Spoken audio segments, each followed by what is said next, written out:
오늘 오전 한국방송기자클럽이 주최한 김한길 민주당 대표 초청 토론회. 김 대표는 모두 발언을 통해 민주당의 변화를 지켜봐달라고 강조했지만 토론 초반부터 안철수 의원에 대한 질문이 쏟아졌습니다. 김 대표는 일부 여론조사에서 가상의 안철수 신당 지지율이 민주당보다 높았다는 지적에 대해 안철수 세력이 신당 창당 과정에서 많은 한계에 봉착할 것이라며 창당 이후의 결과는 다를 거라고 주장했습니다.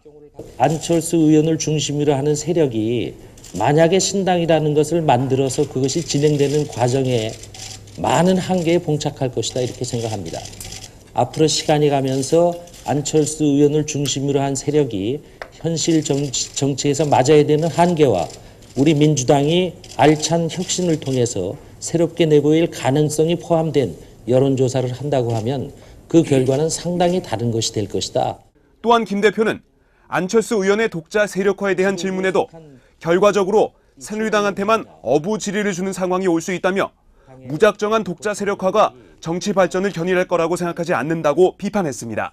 무조건 독자 세력화를 향해 가다가 결과적으로 새누리당한테만 어부지리를 주는 그런 상황. 저는 그렇게 가면 어쩌면 새누리당에게 표창장 받을 일이 있을지도 모른다 이렇게 말했는데요. 이게 무작정한 독자 세력화가 우리 정치 발전을 견인할 것이다. 저는 그렇게 생각하지는 않습니다. 이어 김 대표는 오는 10월 재보선에서 지난 노원병 보궐선거처럼 후보를 내지 않는 일은 없을 거라며 안철수 세력과의 경쟁을 피하지 않겠다는 뜻을 분명히 했습니다. 노원병에 대해서 민주당이 취했던 태도, 그런 일은 이제 다시는 없을 것이다. 조금 전에 말씀드린 것처럼 경쟁할 일이 있으면 당당하게 경쟁할 것이다.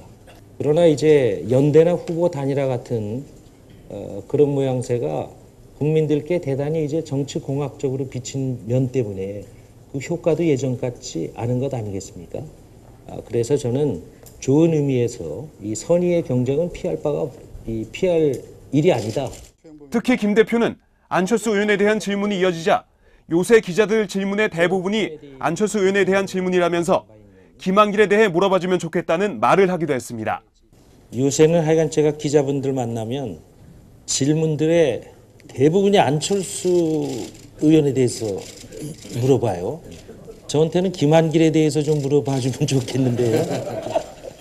한편 인사불통, 남북관계 불안, 대선 공약 이행에 대한 불신을 박근혜 정부의 실정으로 꼽은 김 대표는 그중 제일 안타까운 게 한반도 긴장 고조라며 박 대통령의 전향적인 대북 정책을 촉구했습니다.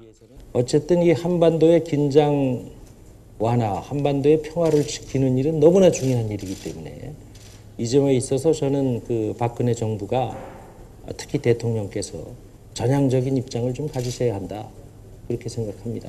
박근혜 대통령이 말씀하는 신뢰 프로세스라는 것이 도대체 그 내용이 대화를 안 하고 있으면 신뢰가 쌓인다는 것인지 저는 우려되는 바가 깊습니다. 김한길 대표의 불편한 심기에도 아랑곳하지 않고 계속된 안철수 의원에 대한 질문 세례. 신당 창당 등 안 의원의 행보에 따라 급변할 수도 있는 민주당의 현실을 단적으로 보여줬습니다. 오마이뉴스 박정호입니다.